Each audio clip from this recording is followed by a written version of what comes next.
Hello दोस्तों fire safety का ये हमारा क्लास 4 वीडियो है। ऑलरेडी हम लोगों ने क्लास 3 वीडियो को देख चुके हैं और इस वीडियो में हम एक मस्ट इंपॉर्टेंट टॉपिक के बारे में बात करेंगे जो हमारा हेजॉर्ड्स ऑफ फायर होता है। दोस्तों बहुत सारे ऐसे जो हमारा प्रोफेशनल होते हैं ना, उनको हेजॉर्ड्स ऑफ फायर के बारे में पता नहीं होता है, और किसी को पता भी होता है ना तो हम लोग के माइंड में क्या होता है, अगर कहीं आग लगी हुई है तो उसमें वर्कर जल सकते हैं, उसमें वर्कर का इंजरी हो सकती है, यानी कि जलने के कारण ओनली बन सकता है, या फिर वहाँ पे जिस प्रॉपर्टी में आग लगी हुई है ना वो प्रॉपर्टी जल के नुकसान हो सकता है बहुत जल्दी।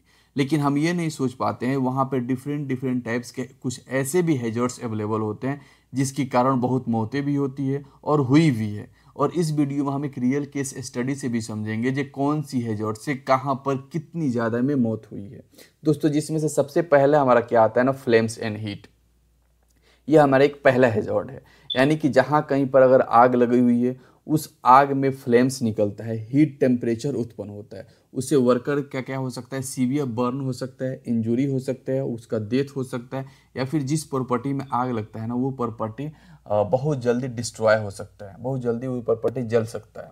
दोस्तों इसका हमारा एक रियल केस एग्जाम्पल क्या है ना, जो हमारा 1997 यानी कि 1997 में विशाखापट्टनम का HPCL प्लांट में एक भीषण आग लगती है, एक मैसिव फायर होता है, और उस मैसिव फायर में 60 से अधिक वर्कर की मौत हो जाती है। और वो मौत का रीजन क्या था, वहां पर जो आग की फ्लेम निकल रही थी, वहां पे हीट टेम्परेचर उत्पन्न हो रहा था, उसके कारण 60 से ज्यादा वर्कर की मौत हुई थी।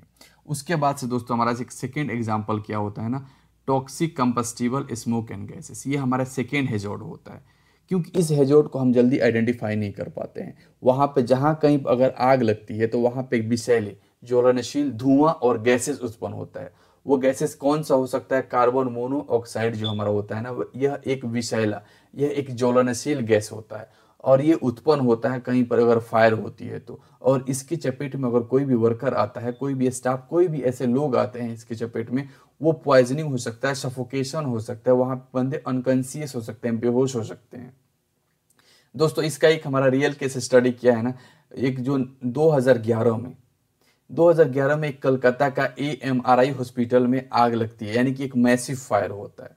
और जब मैसिव फायर होता है ना तो उसमें 90 से अधिक मौतें होती है। और मौत का रीजन क्या था, वहां पे वर्कर जो वहां पे मौतें हुई थी वो ज्वलनशील गैसेस, फायर जो होता था वहाँ पे जो गैस होता वहाँ पे, वो गैस के कारण और वहाँ पे जो धुआं था उसके कारण मौत हुई थी। यानी कि इस हॉस्पिटल में जो मौत हुआ था ना, 90 से अधिक मौत हुआ था, उसका रीजन था जो हमारा जहरीली गैस और जहरीली धुआं।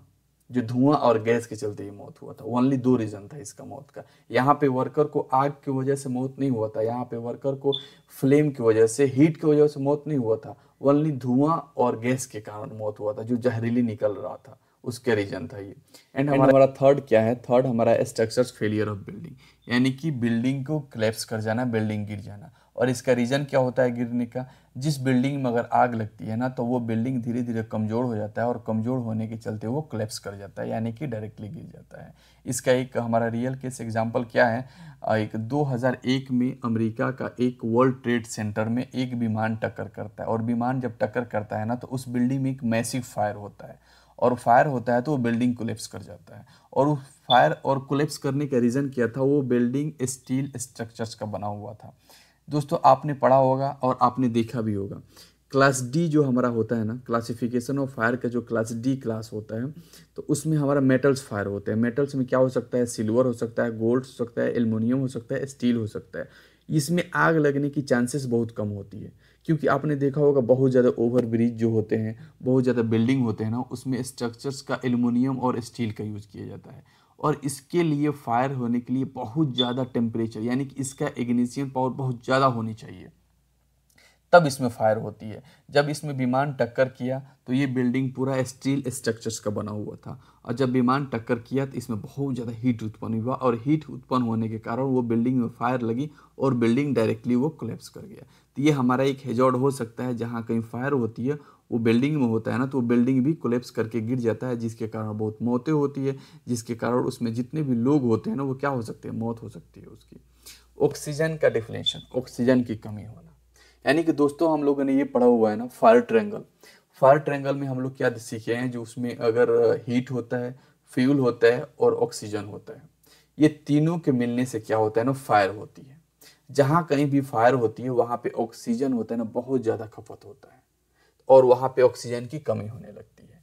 और जब ऑक्सीजन की कमी होती है वहाँ पे ऑक्सीजन गिरने लगता है, तो वहाँ पे जो वर्कर काम कर रहे हैं ना, वो क्या होता है, उसको सफोकेशन होने लगेगा।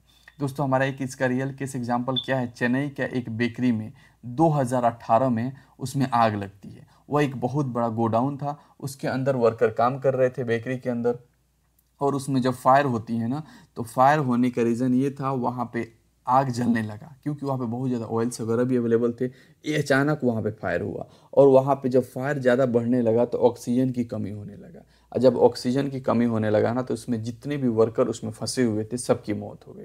यानी कि हमने ये देखा, जहाँ कहीं अगर फायर होती है ना, तो वहाँ पे ऑक्सीजन की कमी से भी वर्कर मौत हो सकती है, वहाँ पे बिल्डिंग भी कोलैप्स हो सकता है, वहाँ पे जहरीली गैस और जहरीली धुआं भी अवेलेबल होता है, वहाँ पे फ्लेम्स और हीट के चलते भी मौत हो सकती है।